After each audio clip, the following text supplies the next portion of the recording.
Welcome, everyone. We are back with day 2 of round 1, the Red versus Blue Cyber League 2022 Invitational. Once again, I'm your host, Clint Bodungen, and we have with us our co-host, Jerry Ogier. What's up? Again, Jerry, long time no see. Yeah, no, it was just a few hours ago that we saw hot first round action between Eric Taylor and Josh Mason, the quickest match of the tournament to date. And even though it was a few hours ago, it does feel like a long period of time has passed. There's so much going on, so much hot action on the ThreatGEN Red versus Blue platform. I'm loving it. Can't wait for this matchup. Well, I think that the reason why it seems like it was so long ago is because Eric won so fast. It put more time between the matches. I got a chance to get a manicure and a hot lunch and all sorts of stuff. You know, took the dog for 3 walks. So I'm excited for this. I can't talk. I'm excited for this matchup. So here's what we're looking at today. And get this right. There we go. So we have got Ken Underhill, Kenbot versus Cyber Matt Lee. And again, you know, from my perspective, I don't know, you know, Ken is a longtime professional, and, you know, I've known Ken for a long time. I think that, you know, he's probably middle of the road in terms of experience with the platform with Red versus Blue. I think that he's probably more of a blue teamer. He's got some red team knowledge, but I don't know how much red team skills he has. I haven't seen that side of him, but that doesn't matter, right? Because Red versus Blue, you know, when it comes to methodology, you may have a methodology in your mind as a professional, whether you're a red team or blue teamer, but the mechanics of Red versus Blue doesn't necessitate whether you have one specialty or the other in order to kind of dominate. As Eric, you know, has shown us, Eric Taylor has shown us. So, I don't know, what are your thoughts on this matchup? Yeah, well, Eric Taylor is a special breed, a special, you know, candidate who's got both side skills. But relative to this matchup, you know, Ken Underhill does have significant red team experience, and Matt Lee has blue and, you know, kind of that GRC side of stuff. So I do believe Cyber Matt Lee will be playing as blue team and Ken as the red. So really each team playing to their strengths. So I'm hoping A, for a good match, and then B, you know, I haven't seen either. I've seen Matt Lee play. He famously got destroyed by Eric Taylor in back-to-back games in one single stream. Another first for Eric Taylor. But I haven't seen Ken Underhill play on the platform. He has played, but it hasn't been on stream or in live. So as Eric Taylor would put it, there isn't a lot of OSINT out there for Ken Underhill's game. So I'll be interested to see what his style is. We've seen already in the match, we've seen my style of going on-prem and then jumping back to the hacker hangout. We have seen just earlier today, Eric Taylor take advantage of that social engineering, massive electronic social engineering type attacks to win. So we've seen a couple different techniques and strategies, but there's still other strategies that haven't been explored. So I'd be interested to see if Ken takes on one of those. Yeah, you know, and that's the thing, right? I mean, there's so many different strategies, there's so many different ways, so many different vectors between social engineering and physical, direct cyber attacks. So let's go ahead and give a shout out to our sponsors while we get the contestants set up.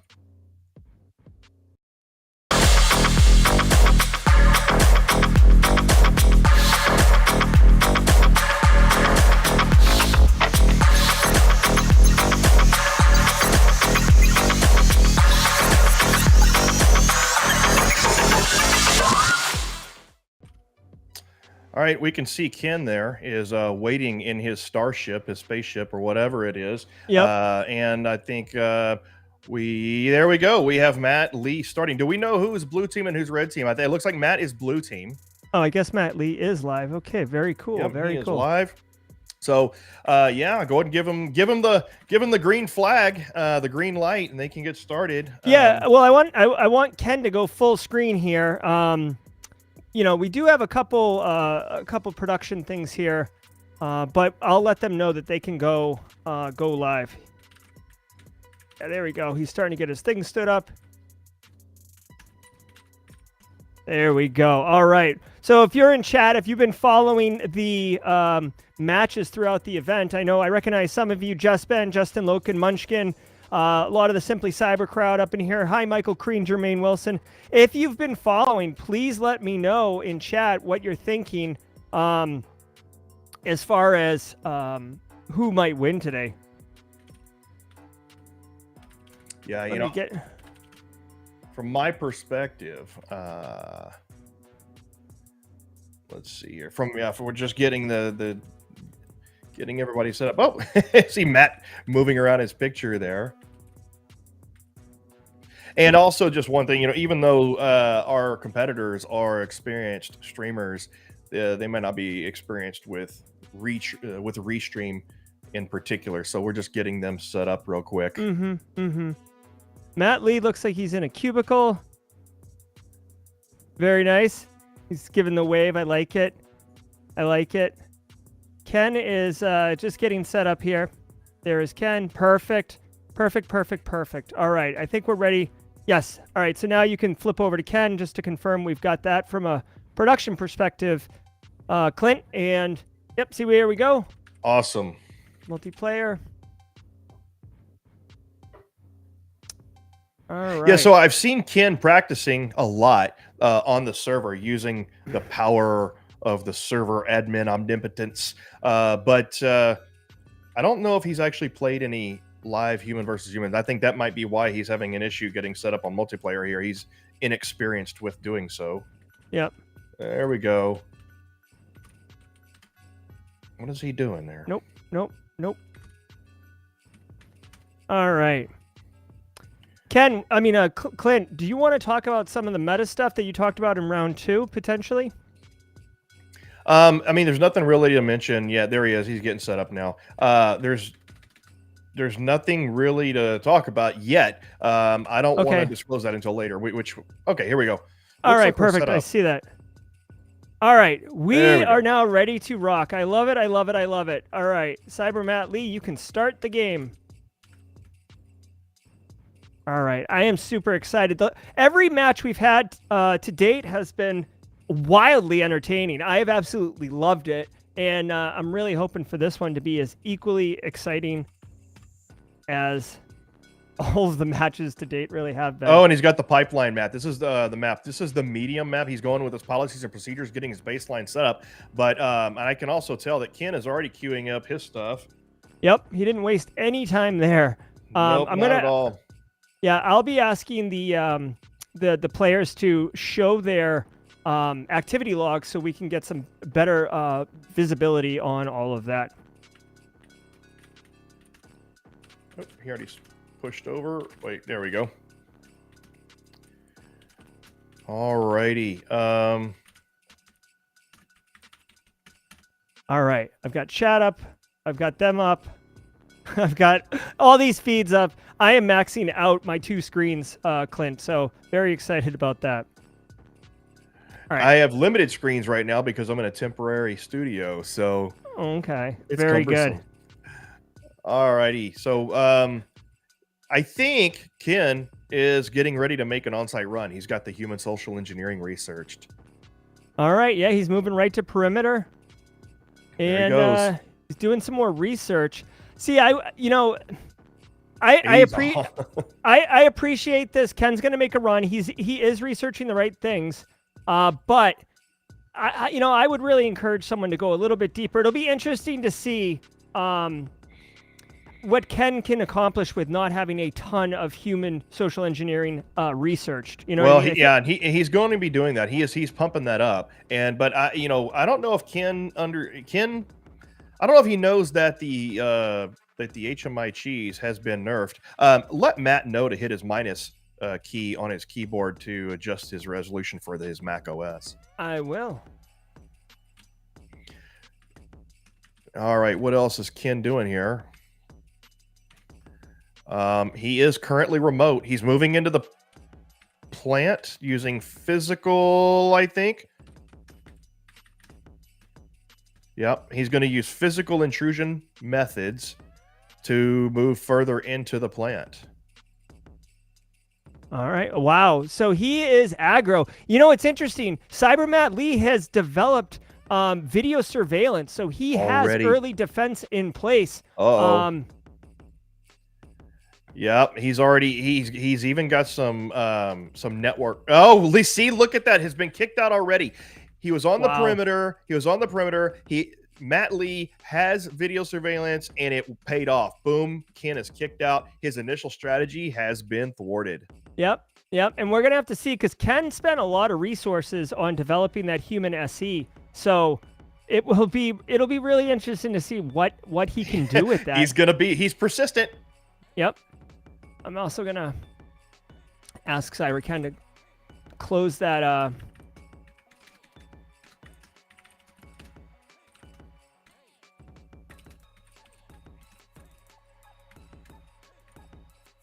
Yeah, so he's using a spear phishing attack as a secondary means. That's a pretty solid move. If he's done human SE, right? Human SE does not affect spear phishing. That's electronic SE only? Electronic SE only. Okay. Yeah. So he's got the spear phishing going.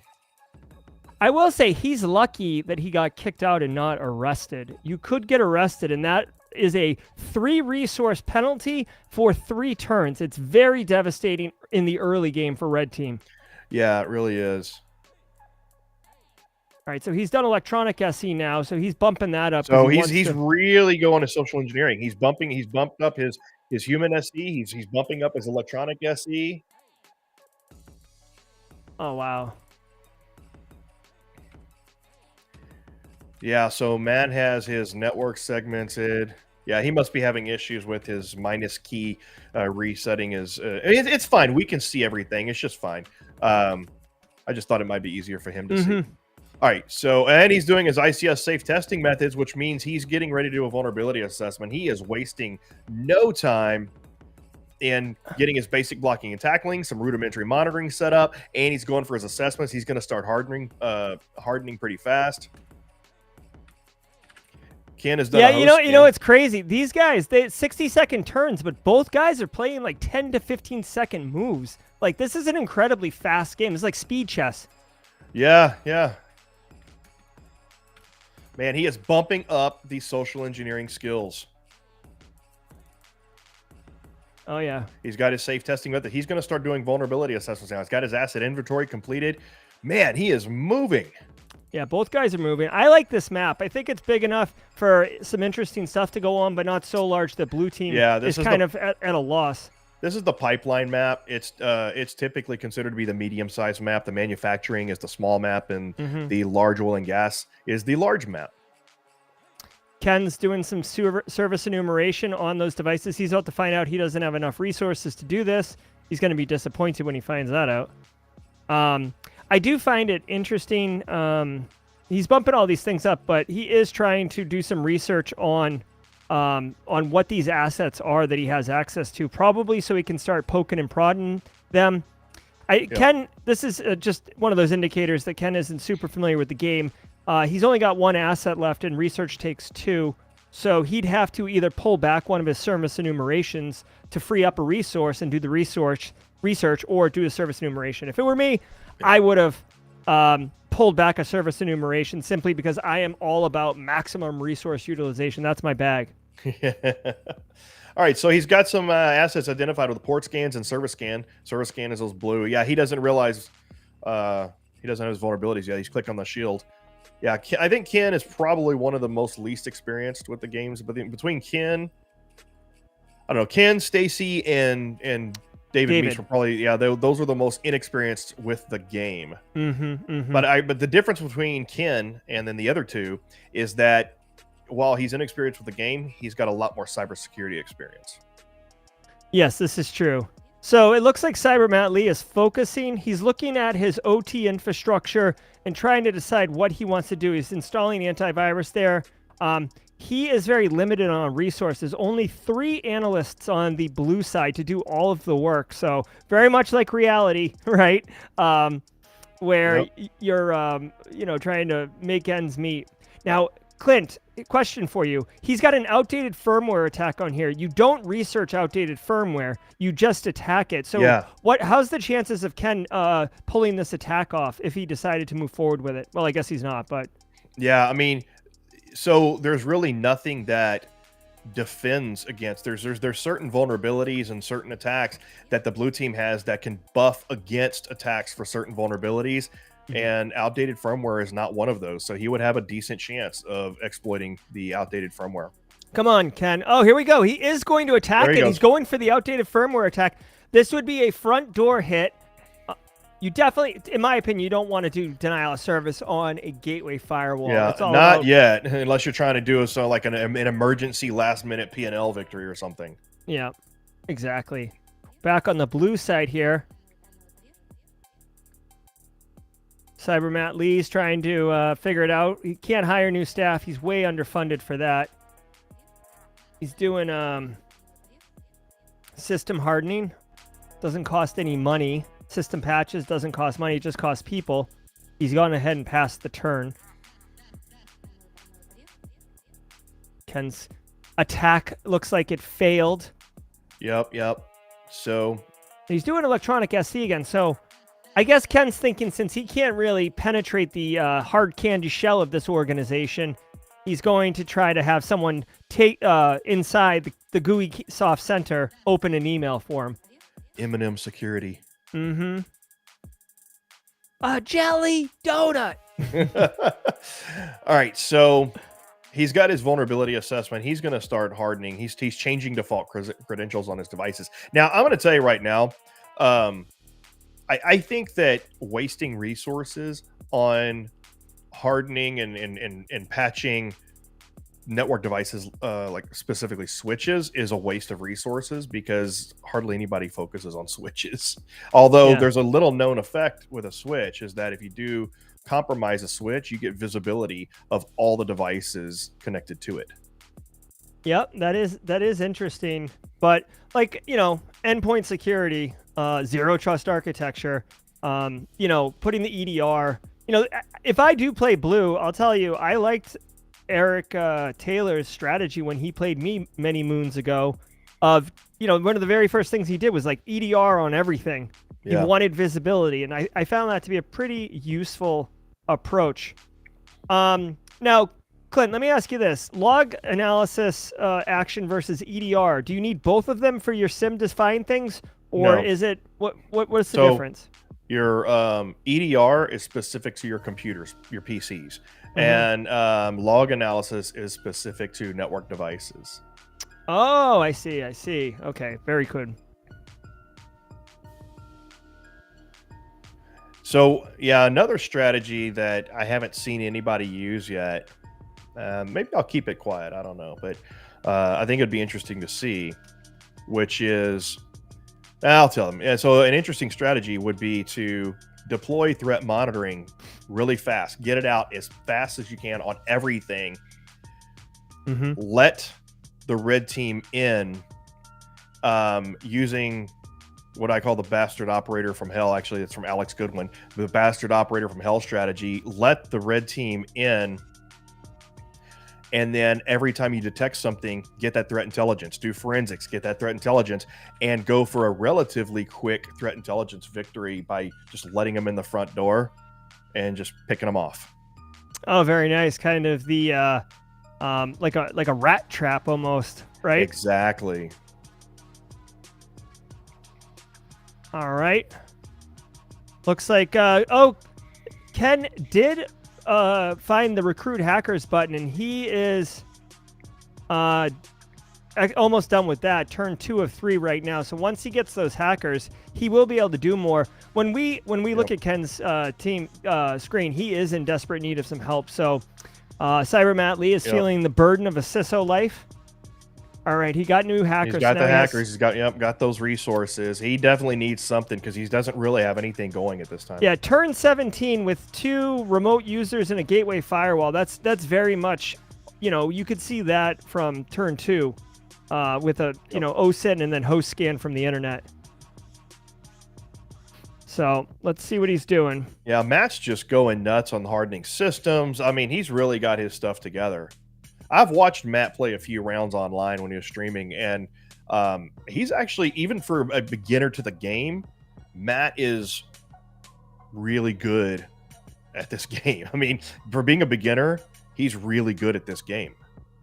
Yeah. Now, I will say, so here, you just saw where he freed up a resource to allocate it to something else. That's the technique I was talking about earlier. Yep. I will say one thing that you are able to do in the game, this game is so good about being realistic, but one thing that this game does that is unrealistic is the ability to go patch. You don't really have to deal with IT. You don't have to request. You don't have to get downtime, Windows, and all that. Nobody pushes back. I don't have sysadmins complaining about agents on their boxes. It's on the way, though. It's on the roadmap. Oh my God, that's like a DLC pack. Like yeah. It comes with like a jar of aspirin and a bottle of Pepto-Bismol. Yeah, it's on the way, though. Yeah, the ability to do zone patching and the ability to have these random injects where you get pushback from IT or somebody's out sick. That is on the roadmap. Oh my God, that's really awesome. All right, so what do you have? Oh, he's got one. Oh, as a remote user, that's kind of tough luck. It's all right. He should still. I don't know. If I was Ken, he invested all that into the electronic SE. I would go for another social engineering attack. Go for a spearfish. Spearfishes to me are pretty expensive, so when they don't hit, it's pretty tough. But start that campaign engine. He is harvesting credentials, so maybe he'll try to do a password attack on the firewall. I'm not sure what the gateway firewall currently looks like by Cyber Matt Lee. He's requesting budget here. So yeah, I think what Ken's going to find out is that while the computer AI is a worthy opponent in many cases, playing against a human opponent is much more challenging. Oh my God, yeah. Unless it's Carl. He got budget. All right, budget acquired, my friend. Yeah, Matt is rolling. He needed the budget too. Yeah. Oh yeah. I'll tell you what. Oh Jesus, he went full ham on this one. He has requested staff. The 45. Dude, I feel like that action button had a thick layer of dust on it. He had to be like, yeah, before he clicked on that button. We'll see. And I'll tell you he's got ransomware installed on that remote user, but I don't think that's going to help him much. Well, if Matt Lee is not experienced, it's possible he gets distracted and activates IR. There you go. Exfiltrate the data. Don't activate the ransomware yet. So now I like his strategy here. He's going to do some things to affect the P&L without letting him know exactly where he's at. And I don't know if Matt has EDR on that remote user. I don't know either, but he actually backed out the attack, Clint. He backed out the exfiltrate data. He still has two resources, which is what it costs to do it. So yeah, see, Matt does not have EDR on either one of his remote users, so he doesn't know he's been compromised. Oh my God. It's too bad. Ken left 2 resources on the table, 18 seconds of time, and he didn't exfiltrate the data. That's a misstep. Yeah, that was a play mistake.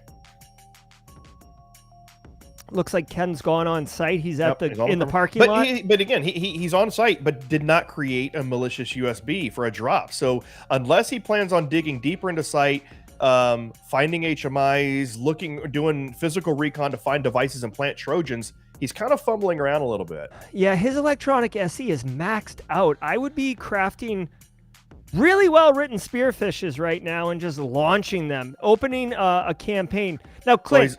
So he's moving into the plant using social engineering, and he's got a very high human SE skill rating right now, so he does have a chance there. What were you gonna say? Well, I was going to say, of the 3 campaigns that you can do, fishing, watering hole, etc., they cost different values. Does the higher the value one have a higher chance of hitting or hitting a more? Yeah. Okay. Yeah. All right. Well, that makes sense. It is a little early for Ken to be panicking. He has successfully entered the plant. Okay. This is good for Ken. Now he needs to be careful here. His high human SE rating is going to counter the effects of the surveillance, but he's searching for HMI. He's going for HMI cheese.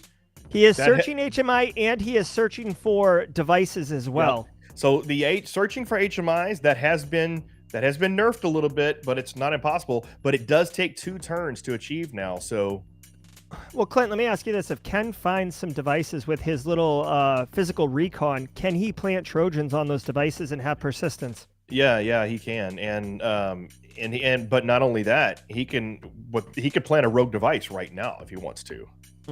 But that rogue device is only going to be good to the zone that he's in. So what have you? And look at that. Oh, did he get an HMI? He did not. Well, he doesn't know yet, right? Yeah. Well, no. If you get an HMI, you'll know it's an HMI. It couldn't be like an embedded device, and you have to scan it. But he found Dude, if I was on the plant, I would not be researching. Those embedded devices is one of them's a PLC. At least there are 2 of them. So, but see, this is the HMI nerf, dude. This is it. It's something as simple as adding 1 more turn dynamically changed the game for the HMI cheese runs. Yep. So it looks like it balanced it out, but he's still on site. He's still good to go. Now, Cybermat Lee does have video surveillance on site. So yep. However, Ken has a really good human social engineering rating, which really kind of cancels out some of the defense of the video surveillance. Oh, Ken, you have 2 resources in 48 seconds, he's man. Not utilizing his resources, and he just got booted. Gosh. He doesn't know it yet, but he will find out soon. Dude, I am so hardcore insane about resource utilization, and watching Ken it's nails on a chalkboard for me. Let's find out. He's been arrested. He is laughing. He is laughing to himself. He's in a jail cell. His HMI search is obviously going to fail. At least he still has that foothold. It is a I wish he had installed a Trojan. He could have done it with those 2 resources. Sorry about that, guys. About the blackout. That's all right. All right, I'll just commentate. It's Cyber Matt Lee's turn. It looks like he's looking at the data historian and still cleaning up. He's doing patches on the engineering workstation. He's focused all up in that OT management space, that dark brown corner. He's flipped it to red. All right. Yep. Our good friend Ken is doing 20 to life. But he's but he's still got 4 resources, even with the 3 down being in jail. You can't go to the perimeter for jail, can you? Last I checked. Will it let him queue that up? I think you can, because you have multiple resources and he's recruited hackers. Which I don't think, that's not the determining factor, but we'll see. Well, I know, but if you're physically in jail, how can you walk to the perimeter? That's here's the thing. I think it's just gonna fail. You shouldn't be able to queue it up. That might be one of the bug fixes. Let's see. I can't tell. He did. Oh, so even though he's got people in jail, yeah, he was still allowed to go on the perimeter because he's got people. Interesting. Did not know that. Hey, learn something new every day. I love it. All right, so he's making a run for it. I find this interesting. He's basically stacking being in jail, because if he goes to jail again, I wonder how the timer will work. This is territory that I'm not even familiar with as a creator of the game. Oh my God, Ken, please install a Trojan. He's missing. Oh. Yeah. Oh. All right. So it's a good match. Guys, we're on turn 30 of 50. We're in the mid-game at this point. Matt Lee is putting together quite a strong performance. I would argue, a bit of an unorthodox flip to blue. A bit of an unorthodox gameplay strategy. You know what? I would argue Matt Lee's approach to this game is what it looks like when you have a seasoned 20-year IT person who's been put in charge of cybersecurity. There's nothing wrong with it, but they work at like the tactical level. There's no strategic framework vision pushing down. And you know, that's kind of what I'm seeing here. Love it. So Clint's Ken's He's searching for HMIs again, and that's good. Yeah, I'm really curious to see what happens if he gets arrested again. I mean, you can go negative resources when you start getting arrested. It will be interesting, too, if he's able to detonate an HMI while in jail. That could be a first. That's going to have a new strategy name. Yeah, right? So, you know, you can look at the little yellow shield with the red exclamation point are vulnerabilities. So you can see that Cyber Matt Lee, it has some vulnerability still, but many of his OT stuff has been cleaned up. What are we going to do? A password attack? He did harvest credentials at one point. He doesn't know any vulnerabilities for that, so maybe he's going to have to do some research. Find vulnerabilities. There he goes. Pretty solid move. It's a one-turn, one-resource move to find vulnerabilities. That'll find public vulnerabilities, but those are fine. Those are fine. So, Clint, Matt Lee's working on installing physical 2FA. What does that do in context of the game? It's going to make it very difficult to break electronic locks. Okay. So, but then, I mean, Ken hasn't been utilizing electronic entry, so Matt doesn't know it, but it's kind of a wasted move. Mm-hmm. All right. He's got his physical 2FA, log analysis. He still hasn't really done much with his AD server or his SIM server, that Elk server in the bottom left corner there. Yeah, but then, you know, he's doing the right thing. He's really he's focusing on his process control network, and you know, in game here, that's the right thing to do, because, I mean, quite frankly, other than maybe some data pilfering and credential pilfering value or P&L value, the overall value, I would say that the server zone is a bit of a red herring. There's really not a lot of value there, except for a couple. You know, there's a lot of P&L value there, but I mean, the control systems are your crown jewels, but they're also the hardest to get to.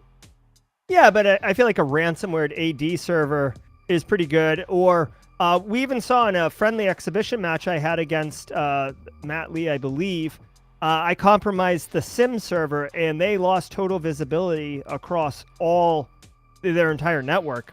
Yeah, I mean, if you compromise the SIM, there's a strategy there for stealth for sure. But yeah, other than that, the server zone is primarily a P&L haven. I mean, that's as for the red team. You know, you attack the server zone and the production zones for P&L victories. So it looks like Ken's got visibility on a lot of assets. He's starting to enumerate them. He does have all of these massive amounts of resources, so he's doing spear fishing. Please don't pass the turn, Ken, with three people on the bench. More electronic SE. This dude is going to push it past 100%. Yeah, not possible, but he's wasting resources on continued research with diminishing returns. Yep.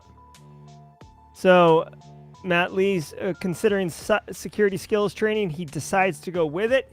He did successfully get that fourth asset. I can't tell how much money he has right now, 24,000. So he must have got another budget request or awarded some money because. Yeah, I think he got the $10,000 budget defender bonus. I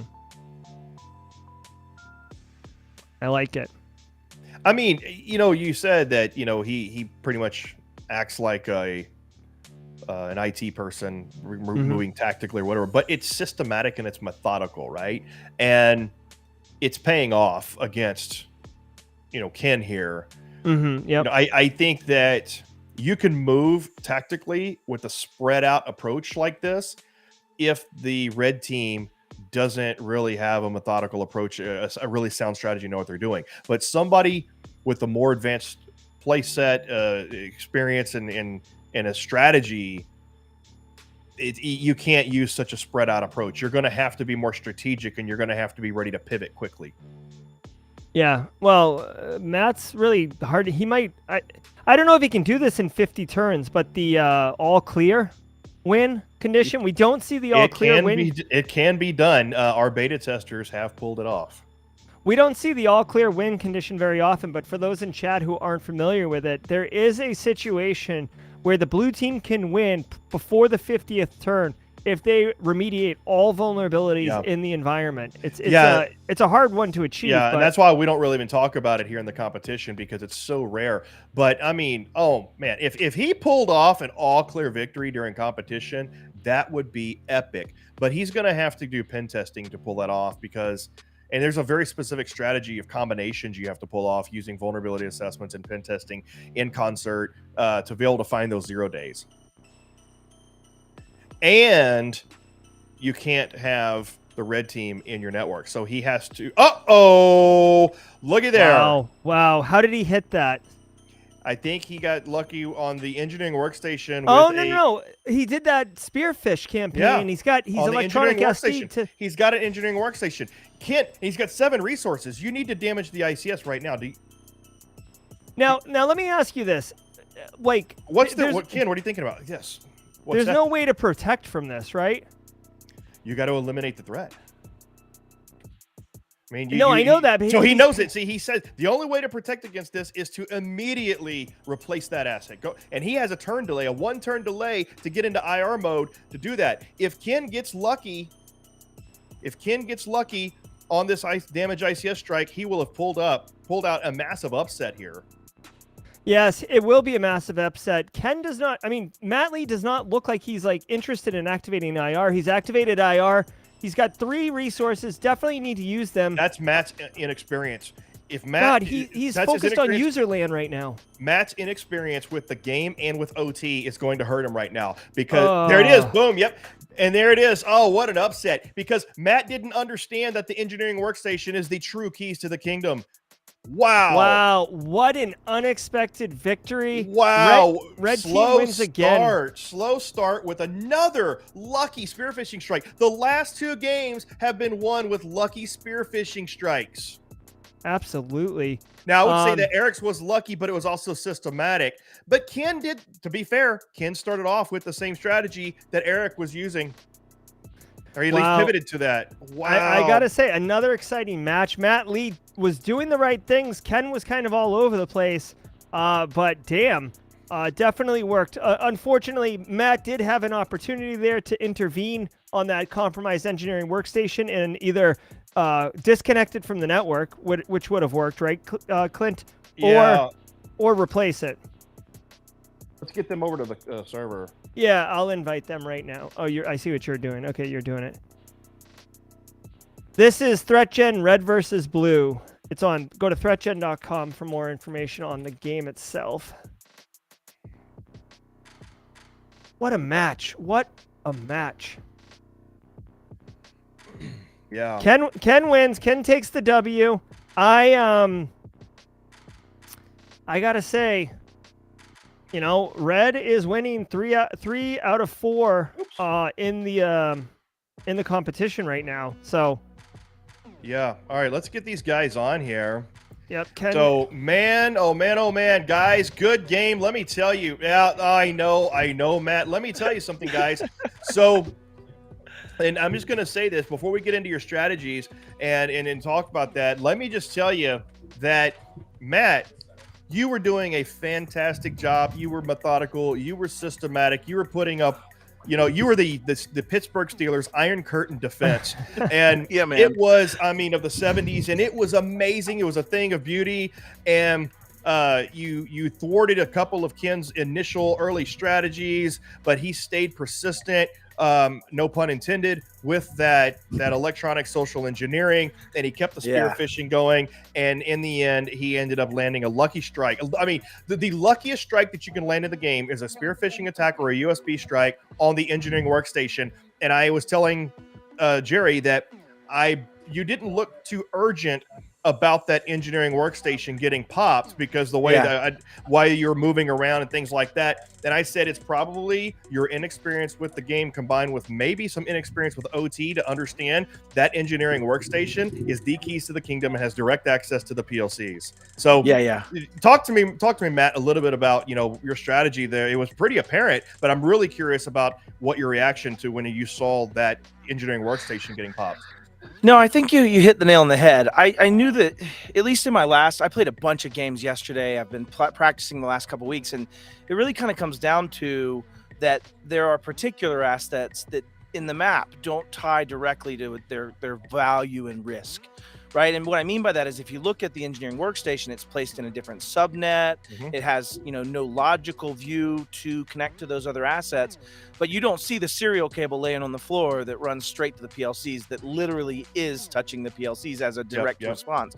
And so I would say there is some graphical layout that would have changed that if you placed that engineering workstation physically connected to those PLCs so that people had the direct correlation. But ultimately, I think I saw it the first time it popped up and was going into incident response. But you're right. I would not have had direct, in my mind, correlation to it being uninspected all the way to the PLC if I can just gain a foothold on that workstation. Not by the graphics, and certainly as I think about it, it's quite accurate, right? I have the machine sitting right in front of the PLCs for those 5-axis controllers, right? Like I know that. It just doesn't stick in my head. And so I didn't think of the asset more valuable than the assets below it.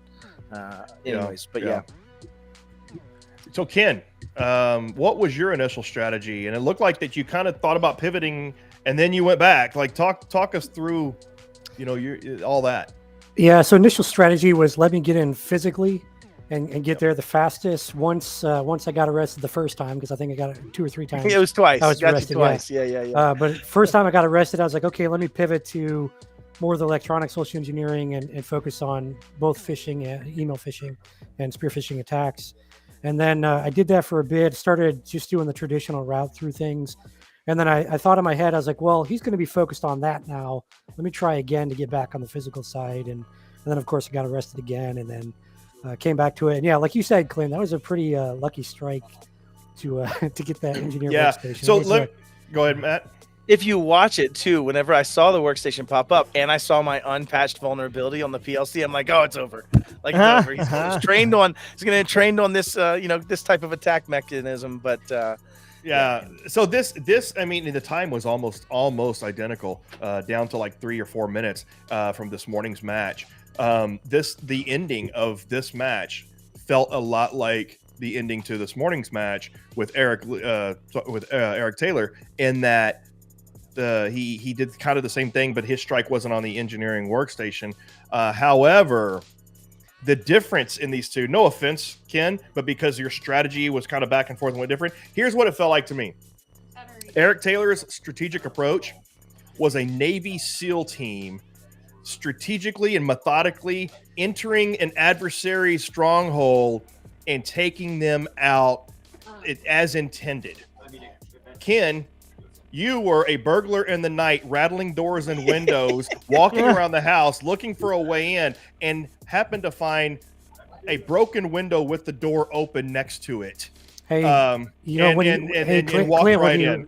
Yeah, when you get the jewels, you get the jewels. It doesn't matter. Exactly. That's just like a Fast and Furious movie, right? Yeah. A win's a win. Doesn't matter if it's by an inch or a mile. Exactly. No, it didn't mean any offense to you saying that. Oh, no. Actually, your strategy was you said maybe. Maybe. I immediately was like, thank goodness he said maybe. No. I take no offense to that whatsoever. Yeah. So, the difference between, I come from the Air Force, we call it the chair force. You're the Navy, you're more like the floaty force, right? The chair floating on the water, right? So it's. Aren't they the Marines taxi? I thought that's what the Navy was. So is the Air Force. We're the Airbus for the Marines. And guys, I was Army, so I was the guy that I thought you were Navy. all the Air Force mess. Sorry. Yeah, I'm sorry, Ken. I thought you were you were Army. Okay. Well, either way, you know what? Hey, thanks to all our service members. No offense to anybody, but I like to pick on myself. So, Matt, any thoughts on what would you other than the obvious? Would you have done anything different, or do you think that you had a pretty solid play? You never know with this. I think there's enough game theory that I'm a bit missing that would come into play here. That's maybe the learned trait.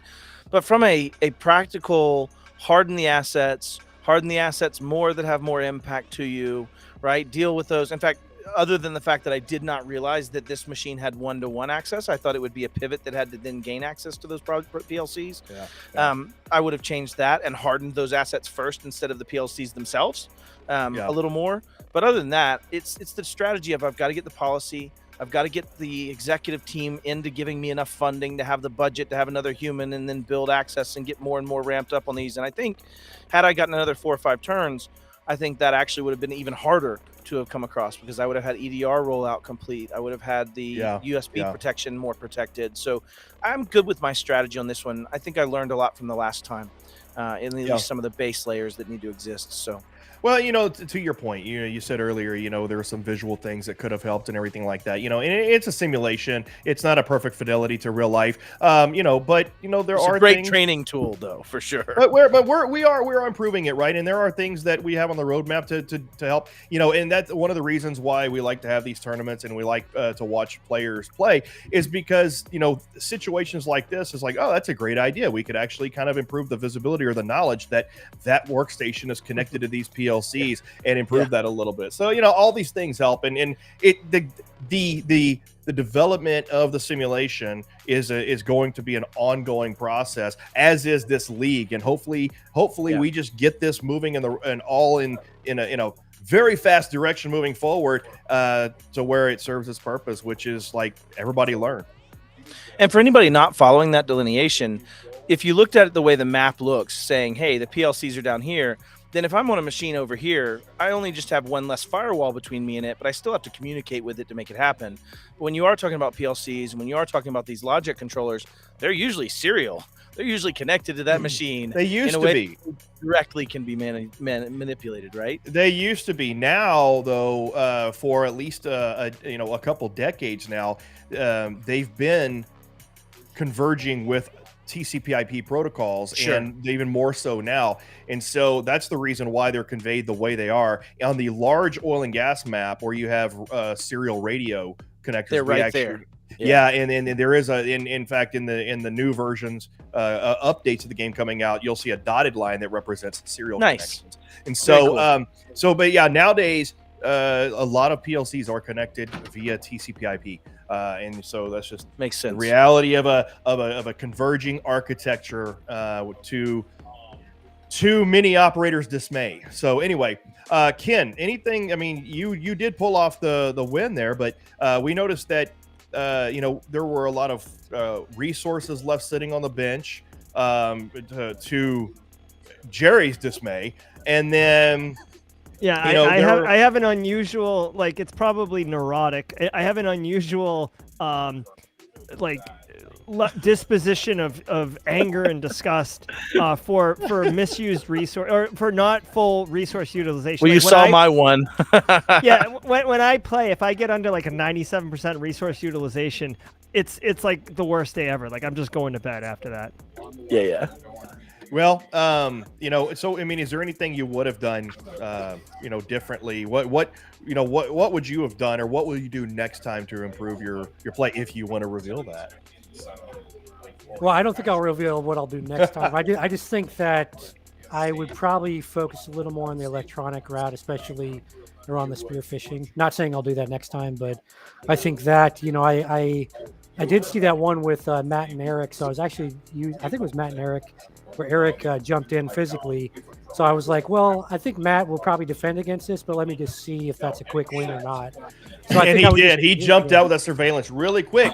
But the fact that you had your human SE so high, it dampened the effects of surveillance somewhat. Yeah, and so that part, spiking those up on both the electronic and human SE, I wouldn't change that one bit. I think that's an important part of things.